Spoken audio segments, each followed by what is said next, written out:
Hello, it's Nat West semi-final day, the day of high hopes and awful fears with a Lord's final beckoning. At Taunton, Somerset versus Warwickshire, and we'll be seeing much of the action there a little later. And I'm at Hove to watch Sussex versus Glamorgan. There's a cash prize for the loser in this round, £7,500, but money really is meaningless with such a great prize beckoning. Let's take a look at the teams here at Hove. There's Sussex, led by Alan Wells, a couple of spinners there, Ian Salisbury and Keith Greenfield, and Franklin Stevenson, such a dangerous player with bat and ball in this form of cricket. And Glamorgan, led by Hugh Morris, includes Viv Richards, who dearly loved to end his first-class career with a Lord's final, and Matthew Maynard back from service in the Test match. The toss is won by Hugh Morris of Glamorgan, the umpires Chris Balderson and Ken Palmer. Glamorgan batting first. Now, they made a very solid start. We joined the match in the 12th over, 36 for no wicket. Giddins bowls to James.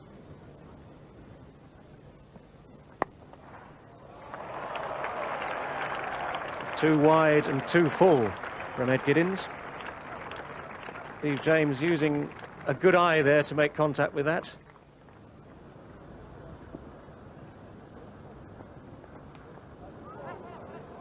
A bit of a gift there for Hugh Morris.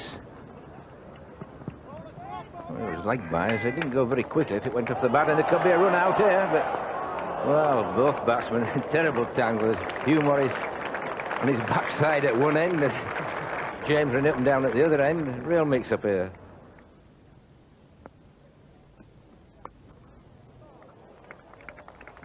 Well, we said it's lightning fast down this end, and really let him there having no chance, and that ball was only roughly 10-15 yards away from him. Oh, good start there. 50 partnership for Glamorgan. James on 28 and Morris on 18. 14 overs gone, so they'll be very happy with that. Nice solid start. There's a big shout, and yes, that's the first breakthrough for Sussex. James just trying to work that ball away on the leg side, and Chris Balderson, no hesitation there in giving that decision. Well, I think that has proved to be a pretty straightforward decision. Saw it just a straight ball that Steve James tried to work through mid-wicket.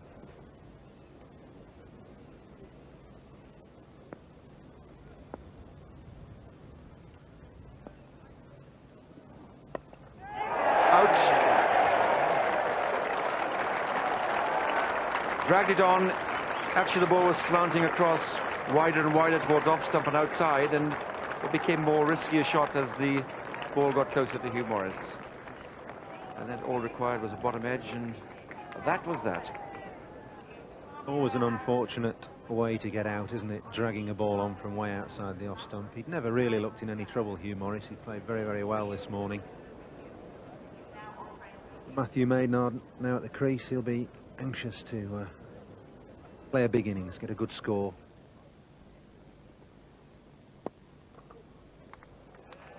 That's 4 runs. Just drifted in late to the pads, and Matthew Maynard picked that up splendidly.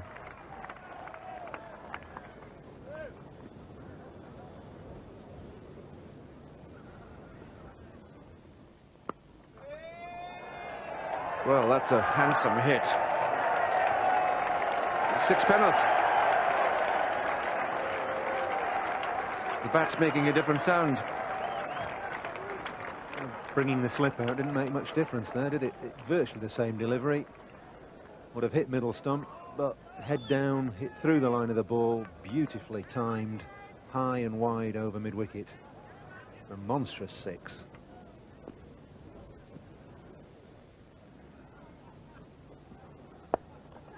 Well caught, beautiful catch.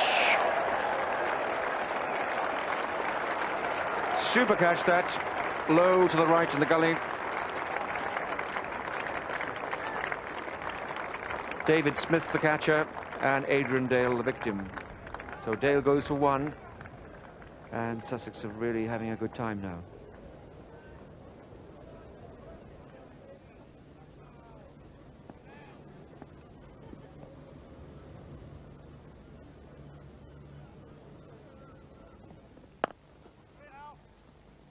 And he's off the mark.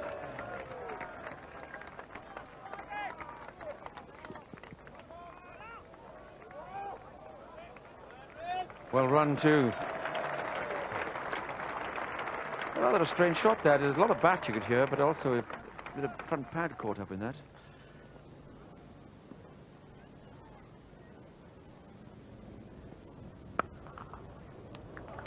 Beautifully timed shot. Feeling only to go about 10 yards, but Maynard picking that up beautifully, just short of a length, whipping it through mid-wicket. Great stroke player, this fella, natural athlete, and this is a fine shot.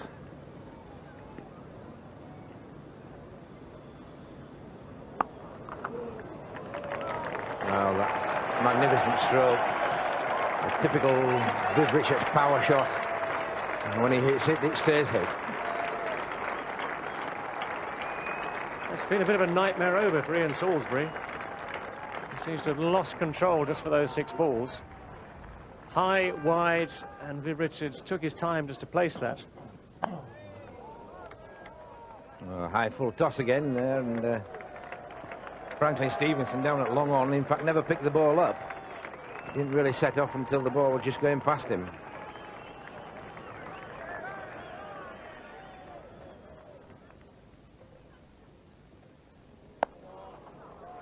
Well, that's the area we're talking about, the mid-wicket area, and another high full toss. Well, Alan Wells now has got a problem with Ian Salisbury. Really struggling to come to terms with bowling at the moment after bowling so well for the first 3 overs. Is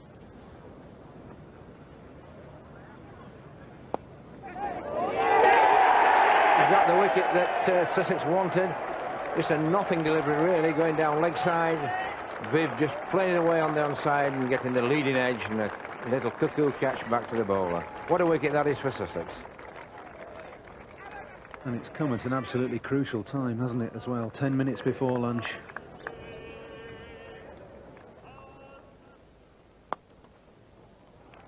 Well, that's the first time that Keith Grimsland's allowed them to get away through that offside. Just a Bill Arthur cover there, nobody else, and anything that beats him, really, unless it goes straight, is 4 runs.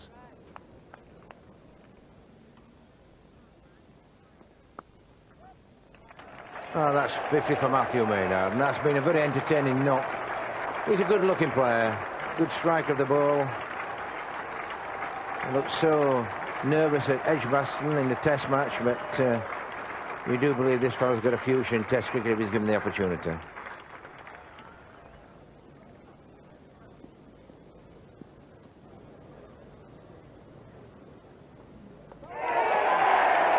Well, he's bowled him, and all that was really Tony Cotty's doing. He dashed down the pitch, looked to drive on the offside as if he'd said, well, I mustn't play across the line, I must use that offside, and it's all over for him. Good piece of tight bowling by Greenfield. The wicket goes straight after lunch, 138 for 5.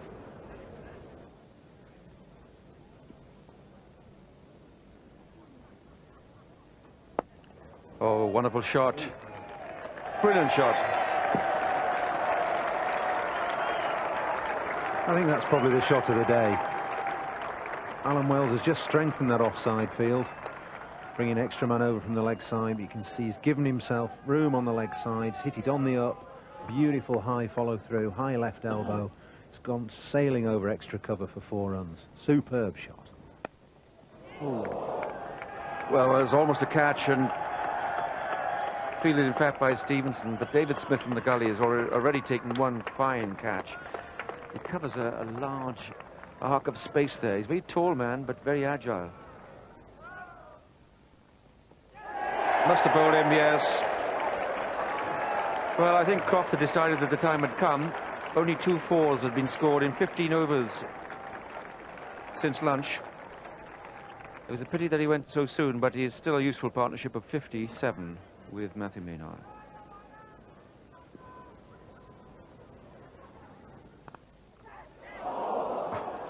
Well, Metzon's got his first ball through, and as we've been saying, the outfield's so fast. If you hit a gap, it's 4 runs.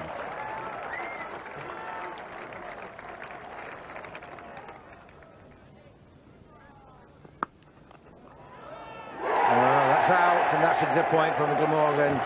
Matthew Maynard picking Franklin Stevenson up, going for the big one. Didn't quite middle it, did it reasonably well. It would certainly have gone for 4. And what a disappointment for Glamorgan.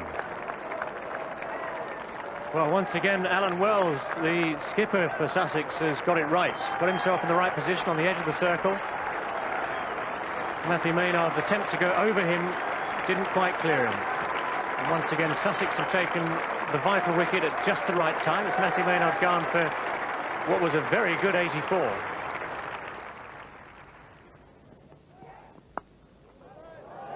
That's in the air. Yes, Alan Wells again, and missed pull shot, similar to the one he missed early in the over, and I think he just attempting the ambitious there, Colin Metson. Metson gone for 8.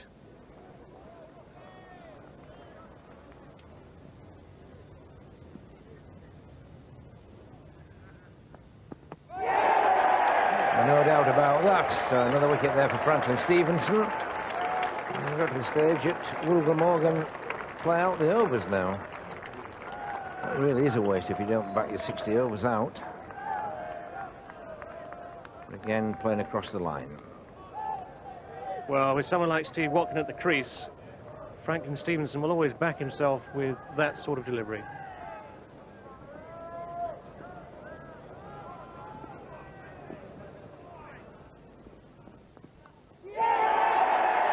Well, I think, no. I thought the batsman was walking at first. Can we look at that edge again? It's actually quite a good object lesson in terms of the value of replays there, and looking again at that one, finally I think we can decide, yes, the ball has bounced, and Peter Moore's quite right, sportingly and correct, to say, no, I haven't caught it.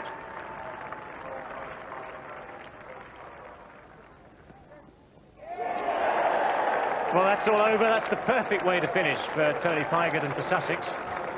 Steve Barwick's attempt to give himself room to hit the ball through the offside, defeated by the perfect Yorker. So after a very smooth opening partnership of 54 between James and Morris, Glamorgan's innings stuttered and rather stumbled, except for Matthew Maynard, who provided continuity and menace. 220 all out, seemed about 30 runs short. The bowling, well, Stevenson was excellent, 3 for 25. Superb bowling that, and I thought Tony Pygott excellent too, with his 3 for 23 off 9. So what was required now? Sussex needed 221 at 3.68 runs per over. We'll join them now with Watkin and Lefebvre bowling very tightly at the start. It's 12 for no wicket. The 9th over, Steve Watkin bowls to David Smith. That's a wicket, that's what they wanted. David Smith trying to hit the ball away on the offside, short of the length, inside edge, down to the stumps. 12 for 1. Good opening partnership, these two bowlers. They bowled very, very well.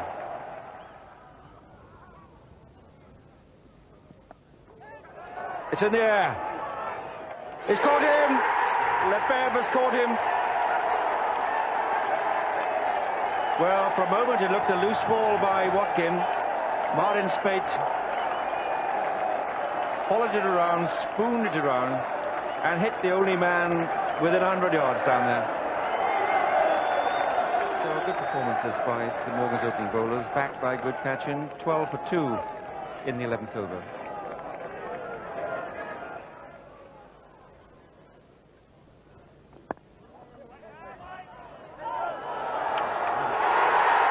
Well, that was close, and I think Alan Wells had perhaps seen Tony Cotty field before, one of the nippiest little fielders.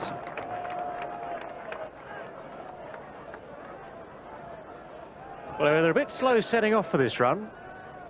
Tony Cotty very quick, and that is, as they say, a bit too close.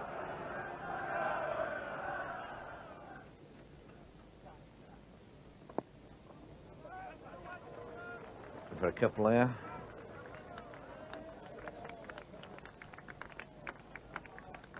Stage going to come shortly when Sussex after going to put the foot on the accelerator a little.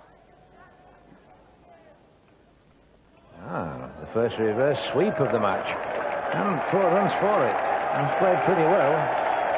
It really is a shot that upsets the offspin if it comes off once or twice.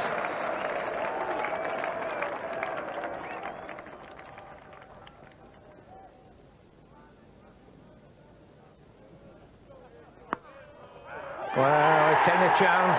Arthur bogged down, came down the wicket, tried to hit it.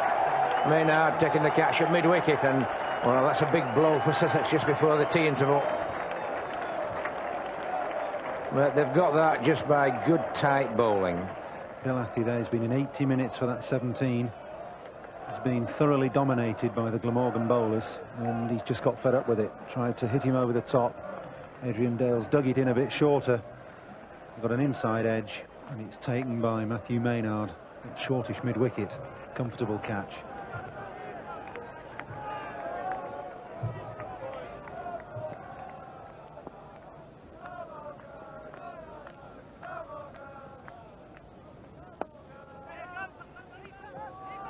Oh, and this treble here. Oh, brilliant piece of fielding by Viv Richards.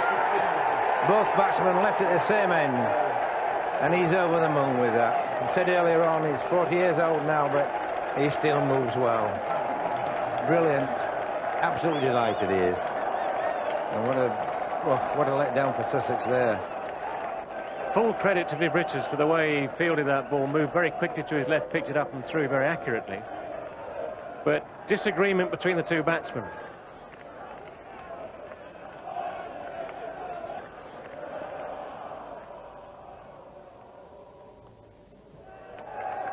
Oh, Franklin Stevenson off the mark with the reverse sweep.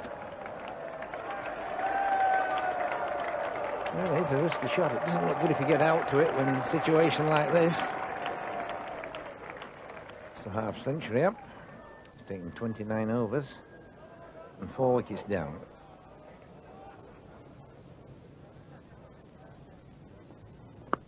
It's in the air. It's over the top on the fair, and it's 4 runs.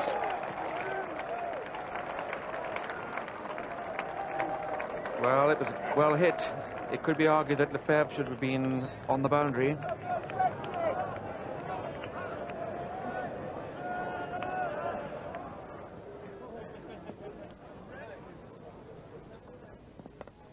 That's in the air, and that's 4 runs. Only the 4th 4 of the innings, but beautifully picked up by Franklin Stevenson, showing just what a dangerous player he can be with a bat.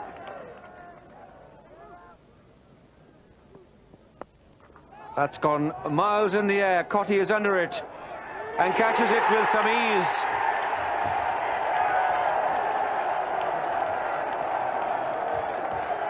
Little Tony Cotty just wandered under it, plucked it out of the air with some ease, and Franklin Stevenson, the great danger, has gone. The score is 86 now for 5.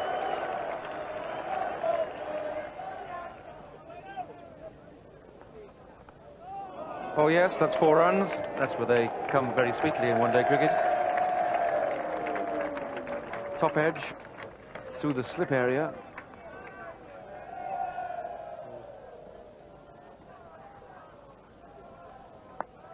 That's a good shot. 6 runs, beautifully played. That's a rare short ball bowled by Adrian Dale. Beautiful pull shot.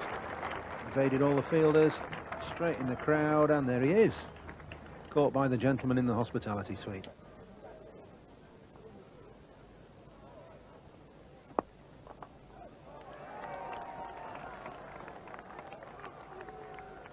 Lefebvre is the fielder down at long on. 2 runs.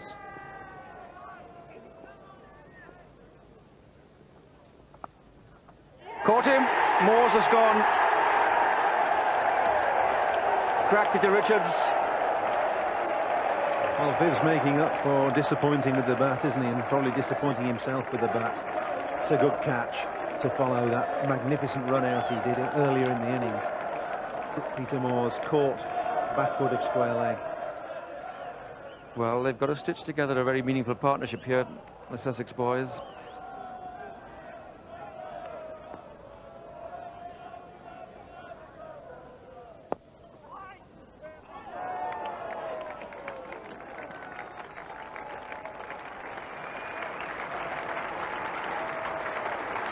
Well, that's next than 50 by the Sussex captain.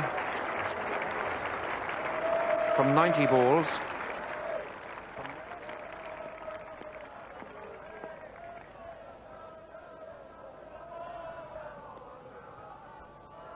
Oh, that's 4. It's quite an expensive over, as it turns out. Well played by Sussex.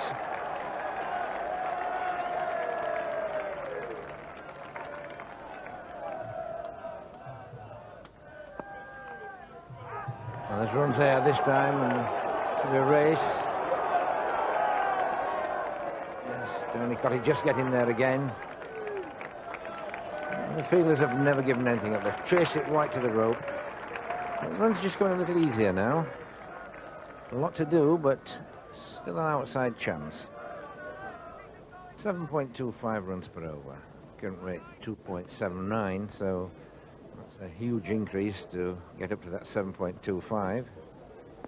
Well, we've seen that happen in a lot of one-day cricket. Well, that's certainly 4 this time. Tony Cotty, no chance at all there. So Viv Richards not getting things just right today.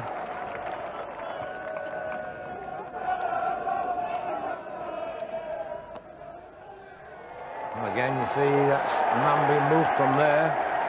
We're getting just down that leg side again, and maybe the batsman look into it. It's the gaps, obviously, but they can't afford that.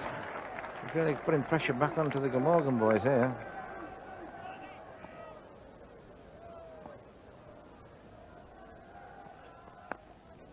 Well, that's gone for the big one this time.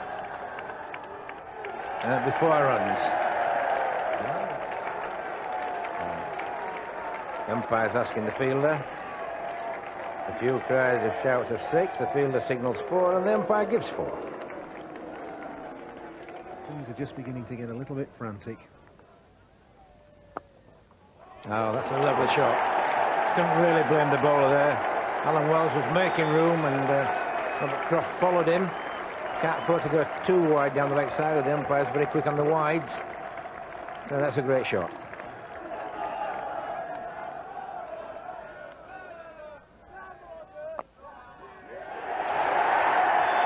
Another good shot. Just the right length as well, giving him chance. You've got to be a little bit fuller.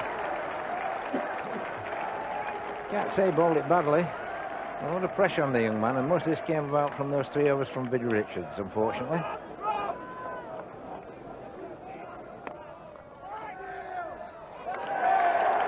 And a chance to run out here. If it... I think it probably hit the stumps. He couldn't really see for the wicket-keeper. Viv recovering here, gets a good throw back in, and that is another desperately close decision for Kenny Palmer. And 73 runs have come from the last 10 overs. That's a rate that's been required. And Lenham joining in the attack now.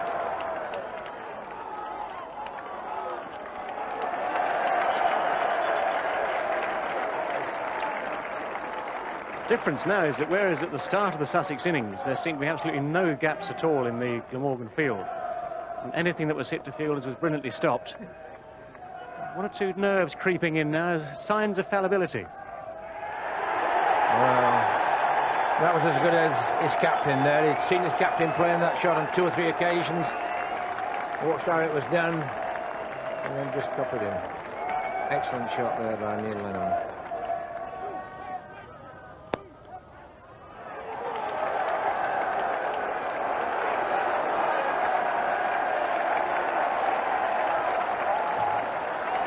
This game swung around in 10 overs. Really, Glamorgan looks home and dry, but, well, both sides are in with a great chance now.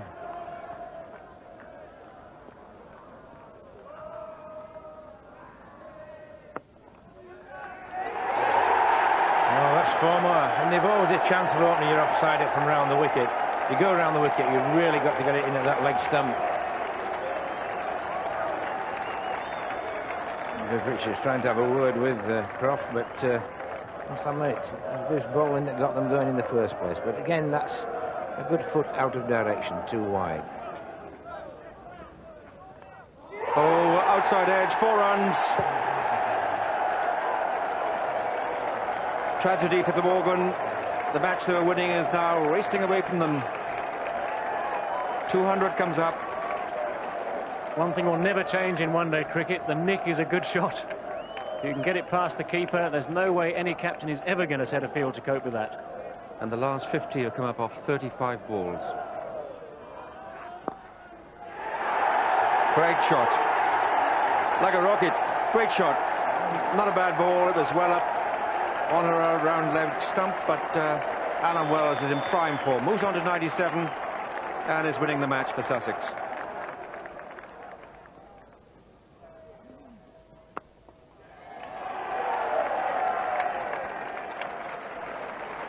Now that's the 100 partnership. Terrific partnership. And Alan Wells is on 99.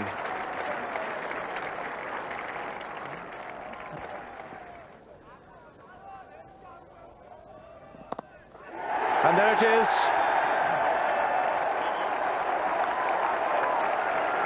And it's more than just 100, isn't it?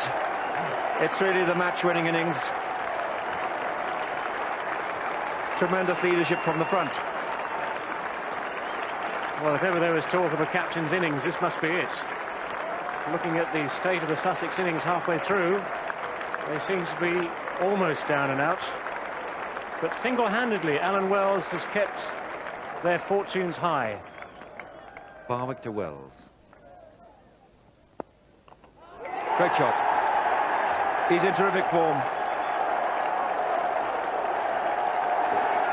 Wonderful form and a beautiful cover drive. Absolute master out there. This is Roland Lefebvre, and much more freedom and stroke play we've seen over the last half hour than previously in the game. He's out. Lenham is out. He bowled him. But I think his job is done. 47 excellent runs scored by Neil Lenham. Of 43 balls, you can't ask more than that. Terrific performance. No, that was a vital effort for Sussex. Neil Lenham more used to going in high up the order in, you might call, proper cricket. But he's come in here today at Hove with Sussex perilously placed. And he's scored better than run a ball. He's given absolutely perfect support for Alan Wells.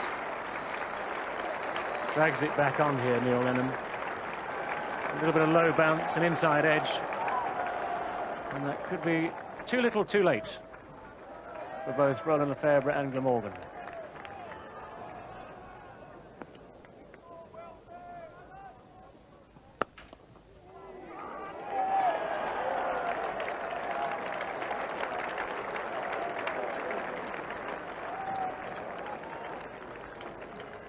.219. 2 to win.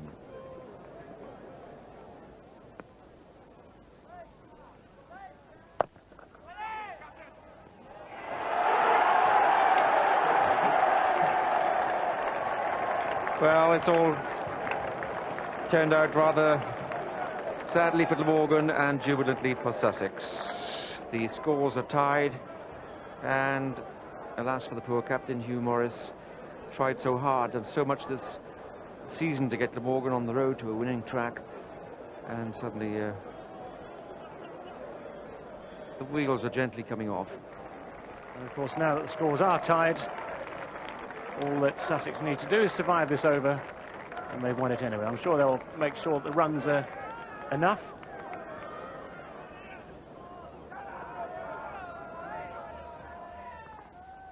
There it is. Sussex go to the Nat West final with a leg bye and a great innings from their captain. Great scenes here at Hove. Alas for Viv Richards, the fairy story end is not to be, but for Alan Wells, it's been a great day. 221 for 7 and 4 balls remaining. Well, the low point was 110 for 6, but a terrific innings by Alan Wells, the captain, and a partnership of 107 with Neil Lenham. As for the bowling, well, so far so good for Glamorgan, but then, alas, just look at the Croft and Richards figures. That's where it all went wrong. The best bowling by far came from Roland Lefebvre, 1 for 24 off 12. And so Sussex beat Glamorgan by 3 wickets, and they go on to the Lord's final. Ladies and gentlemen, your captain, Alan Wells, man of the match.